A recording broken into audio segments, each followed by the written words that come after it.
Hello everyone, मेरा नाम है आशीष और आपका स्वागत है मेरे चैनल एग्ज़ाम इंट्रो में। आज हम बात करेंगे यूपीपीसीएल का जो जेई का पेपर हुआ था उसके बारे में, और एक जो इलेक्ट्रिकल का पेपर था जो अभी तक नहीं हुआ है उसके बारे में बात करेंगे कि उसका क्या कट ऑफ रह सकता है, रिज़ल्ट कब आ सकता है इलेक्ट्रॉनिक्स का, और सब चीज़ें हैं जो कि इस वीडियो में हम पूरा बात करेंगे। सो उससे पहले प्लीज़ चैनल को सब्सक्राइब कीजिएगा, वीडियो को लाइक कीजिएगा और जितना हो सके उतना शेयर कीजिएगा।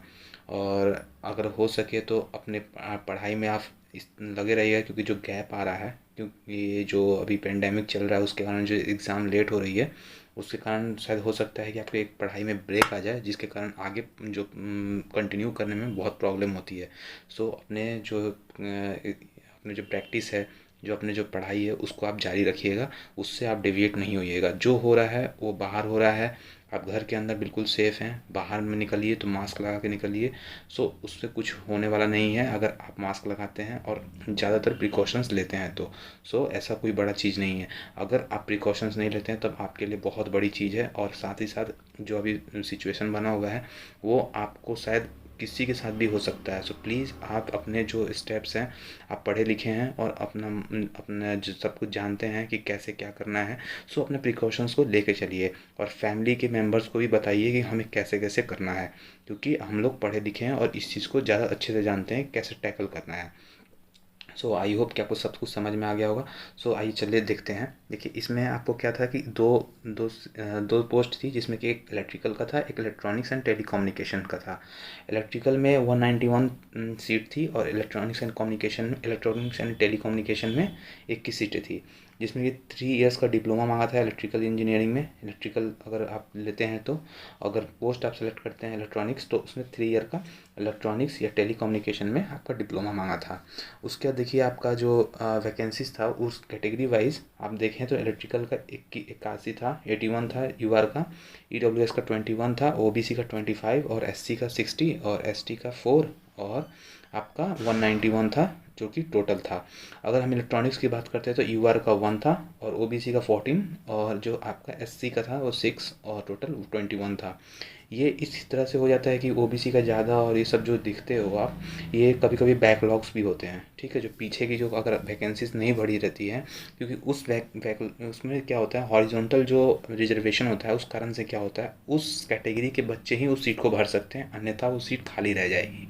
अगर वो खाली रह जाती तो आगे कोई एडिशन होता है, और उसके कारण क्या होता है, यूआर की सीटें कम होती हैं और ओबीसी की ज़्यादा होती हैं, चाहे एससी एसटी की ज़्यादा होती हैं। ठीक है, आपको समझ में आ गया होगा पूरा मैटर। उसके बाद देखिए, हम मैंने जो ये आपका ऑफिशियल नोटिफिकेशन है वहाँ से लिया है, जो आपको बताया गया है इसमें बहुत सारी चीज़ें हैं, जिसमें देखिए आपका एक तो टेस्ट सेंटर बता दिया गया है, यहाँ पे क्लियर कर दिया गया है। टोटल 200 मार्क्स का पेपर है, ये 200 क्वेश्चंस का, जिसमें कि आपको 150 मार्क्स आपका इंजीनियरिंग लेवल का जो आपका जिसमें आपका ट्रेड है उससे लिया जाएगा, और बाकी जो 50 क्वेश्चन हैं उसमें 20 क्वेश्चन आपका जनरल नॉलेज का होगा, 20 क्वेश्चन आपका रीजनिंग का, और 10 क्वेश्चन जो होगा वो हिंदी का होगा। अगर एक गलती करते हैं तो 1/4 मार्क्स यानी 0.25 काट लिया जाएगा। ठीक है, और उसके बाद आपको बताया गया है कि कैंडिडेट इक्वल मार्क्स अगर होता है तो उसके बाद डॉक्यूमेंट्स वेरिफिकेशन के लिए बुलाया जाता है। उसके बाद अगर फेल्ड हो जाते हैं डॉक्यूमेंट्स के लिए, तो आपको तो पहले ही पता है कि उन दूसरे कैंडिडेट्स को ले लिया जाएगा जो कि इक्वल मार्क्स के हैं। लेकिन अगर उस केस में नहीं होता है तो उसके बाद होता है आपका डेट ऑफ बर्थ, और उसके बाद होता है, सॉरी, आपका जो अटैम्प्ट्स होते हैं टेक्निकल में कितने हैं उसके हिसाब से उसको लिया जाता है, मेरिट तैयार की जाती है। उसके बाद होता है, अगर वो भी बराबर आता है तो उसके बाद होता है आपका डेट ऑफ बर्थ आता है। ठीक है, उसके बाद आपका डेट ऑफ बर्थ से सेलेक्ट किया जाता है, मेरिट तैयार की जाती है। ठीक है, अगर इक्वल नंबर्स हैं तो। ठीक है, उसके बाद देखिए कौन कौन से जो आपके डॉक्यूमेंट्स हैं जो आपको कैरी करने हैं। सॉरी, उसमें यहाँ पर आता है एडमिट कार्ड। ठीक है, उसके बाद आता है पासपोर्ट साइज़ का फ़ोटोग्राफ। ठीक है, जो एप्लीकेशन फॉर्म में आपने डाला था सेम होना चाहिए। उसका वैलिड आइडेंटिटी कार्ड होना चाहिए आपके पास, passport, driving licence, voter ID card जो भी होता है वो सब होने चाहिए। ठीक है, ये तीनों चीज़ें आपके लिए कंपलसरी है, तो आपको ध्यान रखना पड़ेगा, फ़ोटो आपको सेम चाहिए जो कि आपने फॉर्म में डाला था। ठीक है, उसके बाद हम देखते हैं कि जो आपका ये क्या कहते हैं कि आपका जो कैंडिडेट्स हैं जो कि आप अप्लाई करते हो, अगर उसमें क्या होता है कैंडिडेट ज़्यादा हो जाते हैं तो कई शिफ्टों में पेपर होता है। अगर यहाँ पे क्लियरली बता दिया गया है एक से ज़्यादा शिफ्ट में अगर पेपर होता है तो वहाँ पे आपको एक फंडा आता है नॉर्मलाइजेशन फार्मूला का, जो कि हम देखेंगे कि नॉर्मलाइजेशन का क्या फार्मूला यूज़ किया जाएगा यहाँ पे। ठीक है, सो आपका वो चीज़ तो मैंने बता दी कि एक से ज़्यादा शिफ्ट में होता है तो पेपर तो ऐसे होता है। ठीक है, अब आपका देखिए कुछ चीज़ें जो ऐसी हैं जो कि आपको पता होनी चाहिए, जिसमें कि देखिए बताया गया है कि अगर जब आपका एग्ज़ाम हो जाएगा उसके 3 दिन के बाद ऑफिशियल वेबसाइट पे आपका आंसर की रिलीज़ कर दिया जाएगा। ठीक है, उसका आप आंसर की देख के अपना एक रॉ मार्क्स को तैयार कर सकते हैं कि हमारा रॉ मार्क्स इतना था। ठीक है, ये आपका क्लियर होना चाहिए। उसके बाद हम देखते हैं कि नॉर्मलाइजेशन का जो फैक्टर होता है वो क्या होता है। देखिए नॉर्मलाइजेशन बहुत ज़्यादा इफेक्ट करता है। नॉर्मलाइजेशन देखिए 2 चीज़ 3 चीज़ जो कि मेनली आपको नॉर्मलाइजेशन में देखा जाता है। पहला चीज़ होता है कि अटैम्प्ट्स। अगर आपने अटैम्प्ट सारे क्वेश्चंस कर दिए हैं उसके बाद आपके नंबर आ रहे हैं कट छट के इतने, तो उसमें क्या होता है कि आपको नॉर्मलाइजेशन में कम नंबर मिलेगा क्योंकि आपने अटैम्प्ट्स ज़्यादा किए थे लेकिन सही कम हुए। ठीक है, आपको नेगेटिविटी ज़्यादा थी। ठीक है, अगर आपने अटैम्प्ट्स कम किए हैं और उसमें सही ज़्यादा कर दिए हैं, ठीक है, और 80 to 90% आपका एक्यूरेसी है तो आपको नॉर्मलाइजेशन में ज़्यादा फ़ायदा मिलेगा। ठीक है, तो ये क्लियर होना चाहिए। अब यहाँ देखिए कि जो बताया गया है आपका फॉर्मूला, उसमें आपको क्लियरली बताया गया S2 क्या है, S1 क्या है, X क्या है और SV क्या है। तो सिंपल एवरेज मार्क्स भी होता है, याद रखिएगा। शिफ्ट में अगर एवरेज मार्क्स होता है अगर वो कम है इसका मतलब पेपर टफ था, अगर एवरेज मार्क्स बच्चों के ज़्यादा हैं पेपर ईजी था। ठीक है, ये भी कैलकुलेट होता है। ठीक है, तो आपको सब कुछ पता होना चाहिए। स्टैंडर्ड डेविएशन जो बताया गया है वो मैंने इसीलिए बताया है क्योंकि आपका एवरेज मार्क्स से कितना डेविएट कर रहा है, यानी कितने आपके आपके ज़्यादा पॉजिटिव हैं या ज़्यादा नेगेटिव हैं, मतलब ये चीज़ भी मैटर कर जाती है। इसलिए मैंने आपको सब कुछ सरल भाषा में बता दिया है। अब हम देखते हैं आगे को कि जो कि आपका जेई इलेक्ट्रिकल का जो पेपर हुआ था लास्ट टाइम 2017 में, उसमें क्या कट ऑफ गया हुआ था। देखिए उसका जो यूआर का कट ऑफ था यहाँ देखिए वो 164.122। ठीक है, ओबीसी का 157.2, एससी का था 143.2 और एसटी का था 138 और एक्स सर्विसमैन का था 114.5 और पीएच का था आपका 138.25। ठीक है, ये आपका जो कि 2017 का था और इसमें डी एफ का था, डी डबल एफ का था 102.5 था जो कि टोटल 200 में से था। उसके बाद हम देखते हैं 2016 में क्या गया हुआ था जो कट ऑफ।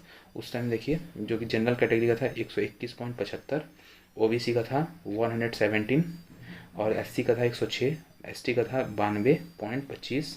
उसके बाद हम देखते हैं कि आप जो एक्सपेक्टेड कट ऑफ है अगर इस ईयर अगर पेपर होता है आपका इलेक्ट्रिकल का तो उस कंडीशन में, क्योंकि अभी तक पेपर हुआ नहीं है इलेक्ट्रिकल का लेकिन होता है तब क्या होता है उस कंडीशन में।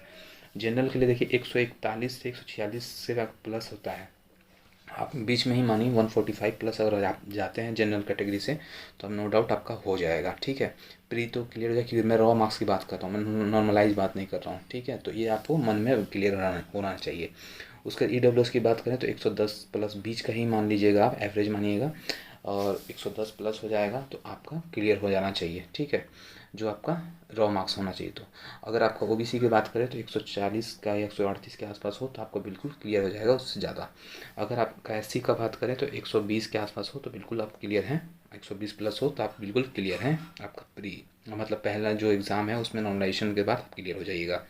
उसके बाद आपका जो एसटी का है 102 है, यानी 110 मान के चलिए, उसमें आप 110 प्लस हैं तो आप बिल्कुल क्लियर हो जाइएगा, ये भी ध्यान रखिएगा। उसके बाद हम बात करते हैं इलेक्ट्रॉनिक्स का। इलेक्ट्रॉनिक्स का देखिए जो पेपर हुआ है उसमें देखिए इलेक्ट्रॉनिक्स की सीटें कम थी तो उसमें आप देखिए यूआर का 155 प्लस ही जाएगा रॉ मार्क्स में, ओबीसी का 140 प्लस ही जाएगा रॉ मार्क्स में और एससी का जाएगा 130 प्लस रॉ मार्क्स। ठीक है, रॉ मार्क्स की बात करूँ, नॉर्मलाइजेशन नहीं, और चाहे अगर शिफ्ट में पेपर नहीं हुआ हो तो इतना ही जाएगा। नॉर्मलाइजेशन अगर नहीं होता है तो रॉ मार्क्स पे ही स्कोर होगा तो इतना ही जाएगा, तो इसके लिए आप क्लियर रहिए बिल्कुल। उसके बाद हम बात करते हैं जो रिजल्ट कब आएगा, तो रिजल्ट मई के मिड में इलेक्ट्रॉनिक्स का जो रिजल्ट है वो शायद क्लियर कर दिया जाए, क्योंकि देखिए अभी पेंडेमिक बना हुआ है तो अभी कुछ कहना मुश्किल है, लेकिन जो रिजल्ट का जो अंदेशा लगाया जा रहा है कि मई के मिड में आ जाएगा, क्योंकि अभी सारे ऑफिसेस हाफ स्टाफ्स पे वर्क कर रही हैं, बहुत सारी जगहों पे छुट्टी दे दी गई है, तो बहुत सारी चीज़ें हैं जो कि अभी इस टाइम पे प्रॉब्लमेटिक बना हुआ है। सो प्लीज़ आप इसके लिए मत कीजिए और मई के मिड तक आ जाना चाहिए, अगर नहीं आता है तो थोड़ा एक्सटेंड होगा, इतना नहीं कि आपको जून तक चला जाएगा। ठीक है, तो इसका क्लियर रखिएगा आप, समझ रहे हैं। उसके बाद हम बात करते हैं कि आपका पेपर कब तक हो सकता है इलेक्ट्रिकल का एग्ज़ाम डेट। देखिए इलेक्ट्रिकल का एग्ज़ाम डेट होगा कि मई के लास्ट में होगा, मई के लास्ट वीक में इसके बारे में आपको पता चल जाएगा, मई के लास्ट वीक तक, ठीक है। उसके बाद आपका जून में हो सके तो पेपर आपका कंडक्ट होगा। तो प्लीज़ आप उतना एक लंबा गैप पड़ रहा है तो प्लीज़ आप पढ़ाई करते रहिएगा, और हो सके तो अपने एग्ज़ाम्स के लिए कंटिन्यू रहिएगा, क्योंकि प्रैक्टिस करते रहिएगा, क्योंकि अन्यथा बहुत प्रॉब्लम हो जाती है, ठीक है। यही चीज़ होती है जो कि मैटर कर जाती है अगर रिजल्ट पे टाइम में। सो प्लीज़ पढ़ाई करते रहिएगा, लगे रहिएगा। आई होप कि आपको वीडियो में सब कुछ पसंद समझ में आया होगा और पसंद आया होगा। अगर पसंद आता है तो प्लीज़ चैनल को सब्सक्राइब कीजिएगा, वीडियो को लाइक कीजिएगा, और जितना हो सके उतना शेयर कीजिएगा। आपके प्यार और आपके सपोर्ट से हम इतना आगे बढ़ते हैं। सो प्लीज़ अपना प्यार और सपोर्ट जरूर कीजिए, और फैमिली का हिस्सा बनिए सब्सक्राइब करके और लाइक करके वीडियो को शेयर करके, ठीक है। आई थिंक आपको वीडियो अच्छा लगा होगा। थैंक यू, मिलते हैं नेक्स्ट वीडियो में। Thank you, have a nice day.